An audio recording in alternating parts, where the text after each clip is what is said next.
DC here. Hi, guys and gals. Hey, I hope you're well. It is again time for a Sunday morning, yet another Sunday morning coffee vlog. Ah, yeah, always the same title because it's probably always in the last period, it's always been in the same place on Sunday morning. As long as it's nice, and today it is rather nice. It's 15 degrees, so it's cool. I mean, we've just come out of that really bad hot spell. I don't know if we're gonna have a lot of hot weather coming up, but now at least nice and cool. We had a bit of rain. We needed rain a lot, and we've had rain, so that's good. Yeah, so I hope you're all well. Today I got things mixed up. Actually, at first I thought there was going to be a 9 o'clock service, which I was probably going to go to, and it's only at 10:15, and it's a bilingual service over at the church, so German and French. And because of that, I probably won't be going because that would make me miss the service online in England, and I really want to watch that one online as it happens. Yeah. Anyway, but that's just my organization of the day.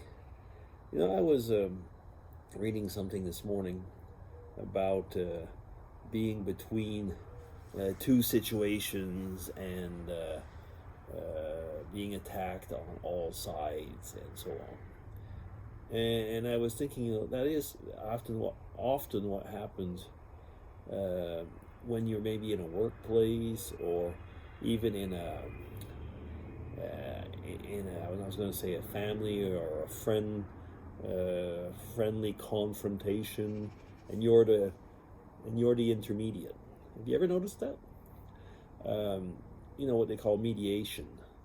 So mediation basically means that you're trying to put both people together. I mean, I'm not being a professor here, but and so often, the people that you're working with kind of think you're taking the other person's side, and so on. And you end up, at one point, you can end up almost being the enemy of everybody.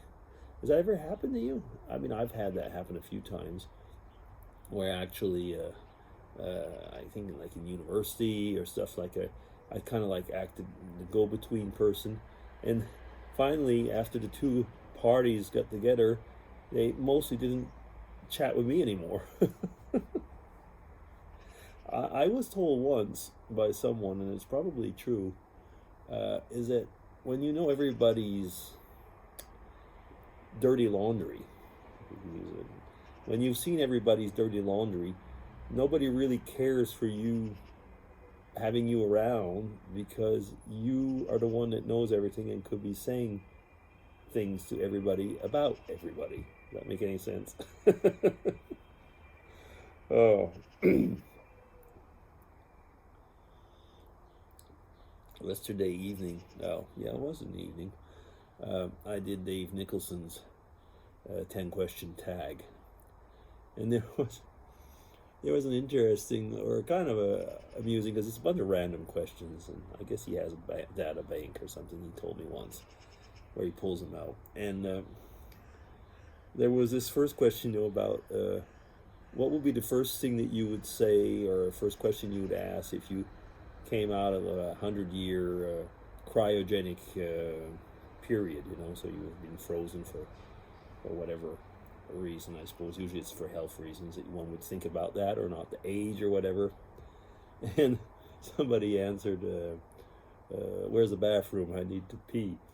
And I thought, like, okay, I laughed, and I have to answer that comment, but it might actually be the most probably the one that's probably the closest to reality.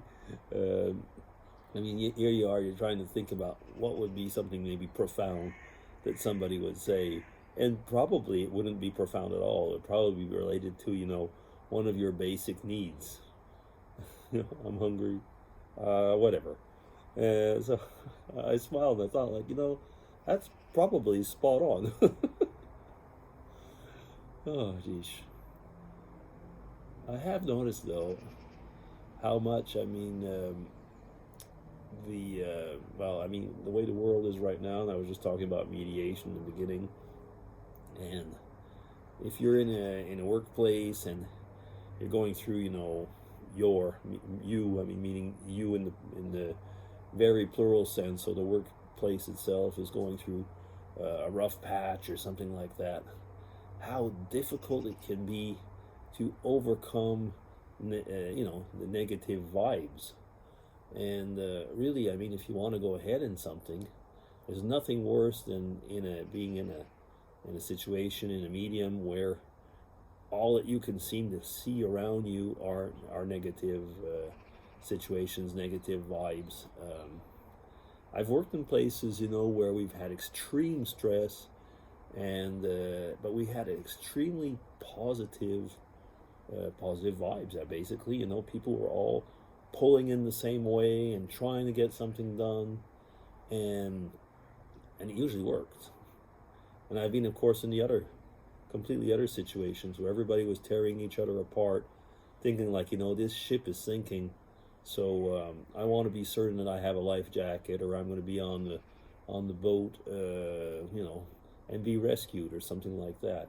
And you live both of them, and it's not at least that the second one is not an easy situation. I mean, the first one you kind of like, no, well, maybe we go all down together, but somebody once said we'll go down singing or something like that. And I don't know.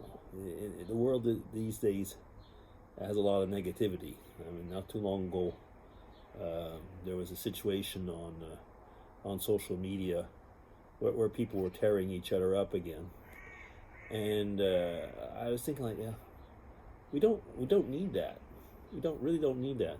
The advantage, though, I don't know if you could call it an advantage, but I guess one of the advantages on social media is you can just, well, first off, you can just turn it off, or you can just cancel the person that you don't care for. It's a lot easier in that respect, which you can't do if you're in a workplace or it's a friend or family member.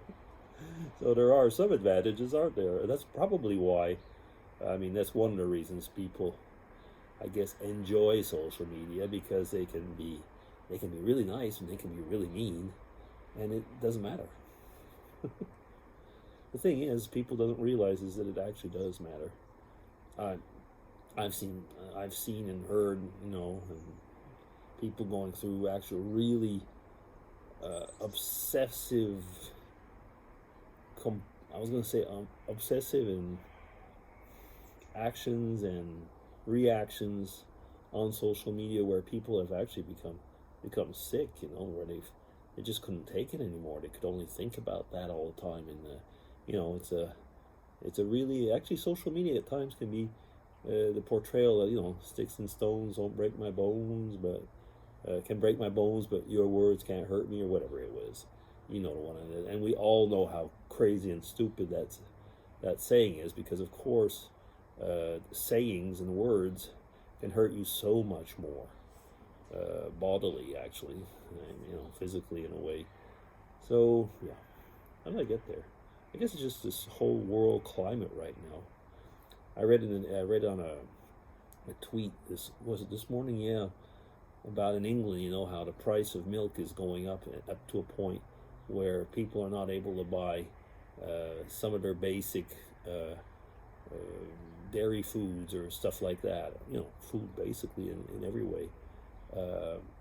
And yeah, I mean, there's this negative side to things, and I get it. I mean, when you're down to your last penny, you got to know what you're going to do with it.